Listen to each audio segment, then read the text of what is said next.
Question number 3 solve करते हैं। Nikhil spent 5% of his monthly income on his children's education, invested 40% in shares, deposited 3% in bank and used 40% for his daily expenses. He was left with balance of rupees 19,000. What was his income that month? ठीक है, यानी इसमें कैसा है, ये जो भी उन्होंने 5% मंथली इनकम चिल्ड्रंस पे, इन्वेस्टेड 40% शेयर्स पे, deposit 3% in banks, use 40% for his daily expenses, ये सब क्या हुआ, एक्सपेंडिचर हुआ। ये सब एक्सपेंडिचर हुआ और बैलेंस बैलेंस हमें बैलेंस क्या हुआ जो भी है उसमें बच गया सब एक्सपेंडिचर करने के अंदर, बैलेंस यानी ये सेविंग्स हो गया। और इनकम हमें फाइंड आउट करना है, तो हमारा फॉर्मूला है income is equal to expenditure plus savings, उससे ये सॉल्व हो जाएगा। पहले थोड़ा सा कैलकुलेशन करना होगा, सारा एक्सपेंडिचर को एक करना होगा, ठीक है। तो पहला इनकम पूछा है, हमें इनकम फाइंड आउट करना है। लेट निखिल है ना, Nikhil, let Nikhil's monthly income be X, ठीक है।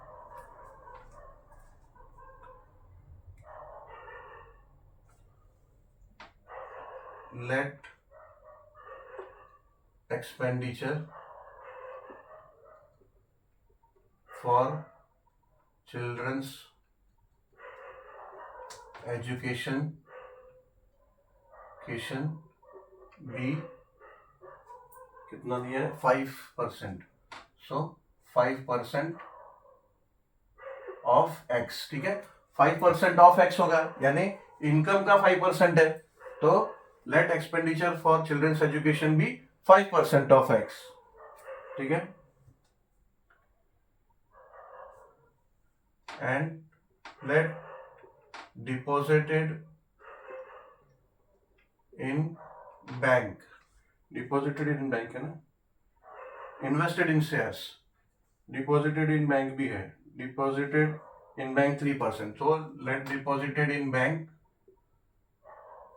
बी 3% ऑफ इनकम यानी एक्स, ठीक है। Invested 40% in share and let invested in share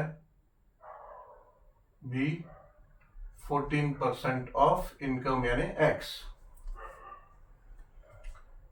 नहीं है ना, 14 3 and use 40% for his daily expenses and let daily expense be 40% है ना, 40% x, ठीक है। तो यहां कैसा हो जाएगा, अलग अलग एक्सपेंस है, इसको हम लोग टोटल कर देंगे। Therefore total expenditure is equals to 5% plus 3% plus 14% plus 40%, ठीक है। ये दोनों, ये सभी को ऐड कर लो, ऐड करेंगे तो कितना हो जाएगा,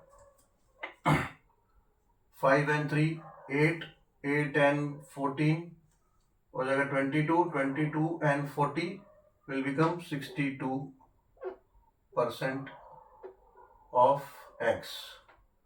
यहां हमने सब जगह x नहीं लिखा है, तो यहां बाहर x लिख देते हैं, ठीक है। तो इसका मतलब सेम हो जाएगा, तो 5%, 3%, 14% plus 40% of x is equal to 62% of x, ठीक है।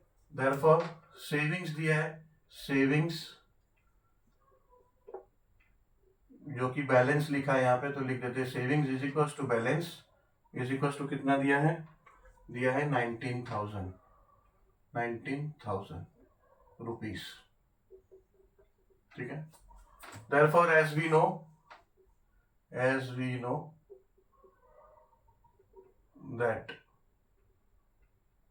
that income is equals to expenditure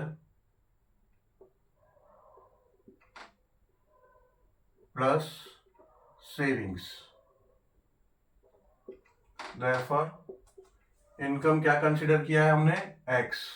income पता नहीं है तो एक्स।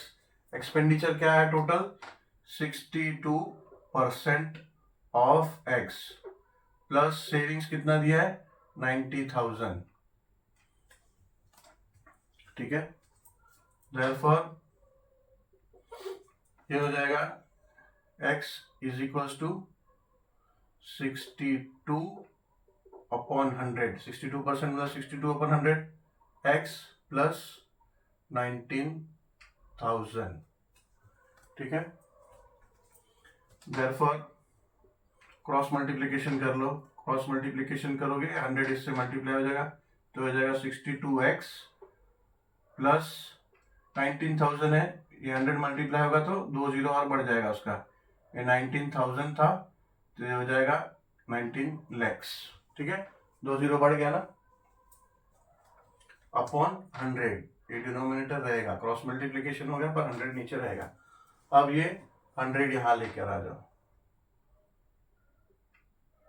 100 यहां लेके आ जाओ तो ये हो जाएगा 100x is equals to 62x plus 19, ये हो गया लैक्स।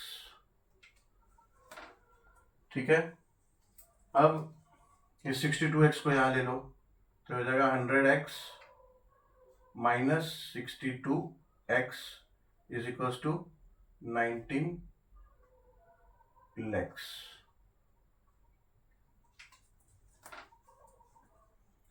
Therefore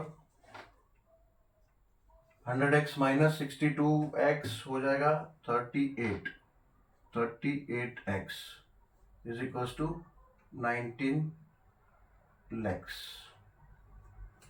ठीक है, आगे का यहां कर लेते हैं। Therefore अब 38 को यहां नीचे ले लो, ये हो जाएगा x is equals to 19 lakhs divide by 38। ठीक है, अब ये कैसे होगा, देखो ये हो जाएगा 19 1 19 1 एंड 19 2। ठीक है, तो बेसिकली ये 19 1 हुआ बट ये लैक्स है, 19 लैक्स है ना, तो ये हो जाएगा 1 लाख। ठीक है, 1 लाख, और 1 lakh divide by 2, 1 lakh divide by 2 करोगे तो हो जाएगा 50,000। Therefore x is equals to 50,000 rupees. ये आ गया 50,000 रुपीज, और x क्या है, Nikhil's monthly income. Therefore answer में आप लिख सकते हो Nikhil's monthly income is 50,000 rupees. ठीक है, क्या फाइंड आउट करना था, what was his income that month. तो निखिल्स इनकम, आंसर का स्टेटमेंट चेंज करना होगा, Nikhil's income in that month was, ठीक है, Nikhil's income and that month was 50,000 rupees. आ गया आंसर हमारा। ठीक है।